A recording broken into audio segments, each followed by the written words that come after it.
We are set now for the Scat Track Freestyle competition, and with our very own Scott Watkins out on the water getting set for his routine, we once again bring in tour promoter Phil Johnson to help us out. And Phil, refresh us now on what happened the first two legs of the tour. Well, as some of you might remember, the pounding surf was a little bit tough on Jeff Kantz and Chris Crash Williams in San Diego. But both riders turned it around. In Phoenix, Arizona, Jeff Kantz came out to dominate the flat, shallow water of Arizona Ski Springs, leaving Scott Watkins with only a second place finish. It seems like our riders are just going for it this year. Routines are bigger and better than ever.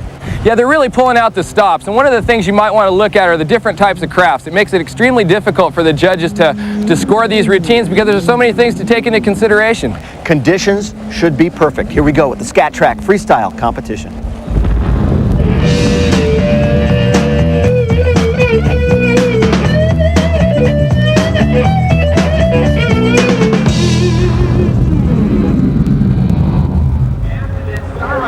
Chris Crash Williams had a horrible first leg as he broke down, then came back in Phoenix to take a third, and he's gunning for the top spot here in Texas. You know it, he's on it today, and I had a chance to talk with Chris a little bit this morning on the beach, and he had a long drive here to Texas. He was looking a little bit tired, but he was resting up and he was ready for a good routine. He can certainly get flamboyant, especially with his finale.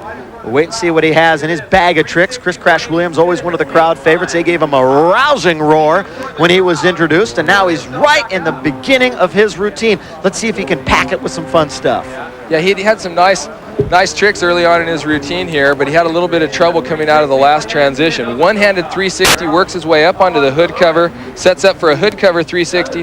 Real successful trick. That one's difficult to do. Your center of gravity gets kind of high, and it's hard to pull it right out. How does he differ in style from, let's say, Kantz or Watkins? Well, he has a little bit more aggressive style. Like a Watkins is extremely smooth, not to take anything away from Crash, but his tricks are a little bit more power, a little more high speed, and just a little bit different style. Right there, a little too excited about a move that he made. He looked over, gave the fist of exultation over to the crowd and the judges, and then lost it a bit, which is going to cost him just a fraction of a point. Yeah, but he's pushing it He's hard. coming right back. So Crash coming right back at you. Nice deep nose stab, comes out successful. The speed of his tricks are a little bit faster than some of the other guys, and I think that's what makes him look a little more intense. He pushes the ski all the way underneath the water. I haven't seen him do that sub before. It must be a new trick to his routine. Fully submerged, now in front of the crowd. A little pirouette in the tray. I don't know. Crash is having a hard time here. A bobble like that's going to cost him some valuable time. So his transition's not as smooth as they could be. The tricks themselves pretty well executed, but it's going from one to the next, and there's a powerful move, submerging and coming right back out for Crash, and that's just going to about do it for his routine here in the Scat Track Freestyle competition. I don't think it's going to be enough to get him the top spot. Let's see if he can sneak into the top three, or would be rather his second top three performance on the tour this year. Chris Crash Williams here in Plano. Chris sets up for a nice deep submarine. Comes out nice and clean. Notice the position of his ski when it entered the water. Wow, a 9.6 from one of the judges. You've got around the 9.1s, 9.3s. So somebody obviously liked the routine. Forgot about those bobbles and gave him a 9.6, which is a pretty darn high score. Here we go. We let Scott Watkins out again. School's out. Scott, here he goes underneath the log.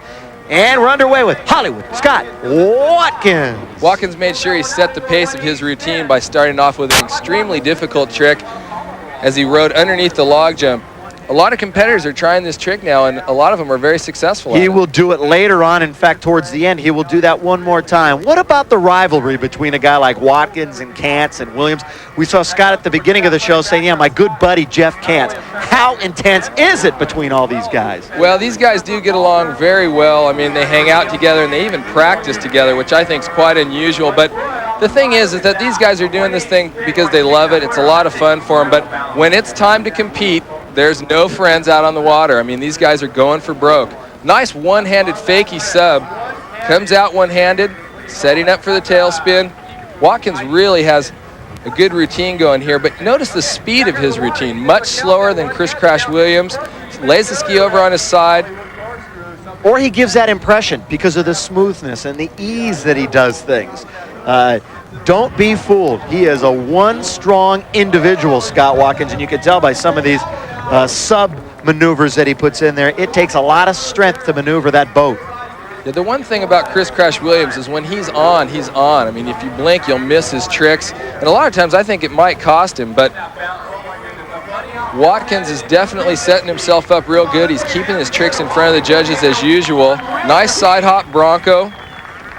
He's trying to get it into a tailspin, or at least setting up for some kind of a tail stand. Reaches up, grabs the air intake, and he's working it into a Hollywood corkscrew. I like that. Now he's trying to set a standard because Kamikaze Kants has not gone yet. It always helps to go last to see what the other guys do, to show what they have done and know what you have to do. Let's see if he goes under again. He said he would, and he does. And he comes up unscathed as always. Hollywood Scott Watkins. And do they love him? Of course they do. And that'll do it for Hollywood. Another great performance. One thing about Watkins, he is so consistent. I think everybody who follows this sport appreciates that great professionalism. Scott Watkins again, rather. Here we go. Sets up nice, deep side hop Bronco. Completely submerges the ski underwater. One-handed jump. Goes into a nice pirouette in the tray. Very clean tricks. That jump on the open ocean will get some serious air, of course, out here on the lake. Those are the kind of scores you're going to get. Tough to beat. Look how consistent. They're all about the same, but a 9-9 thrown in there for good measure. Right now, that puts Watkins in the lead, and Kants and Berlew still to come. We'll catch more great freestyle action a little bit later, but coming up after this, the Yamaha Super Solo Challenge. Don't move.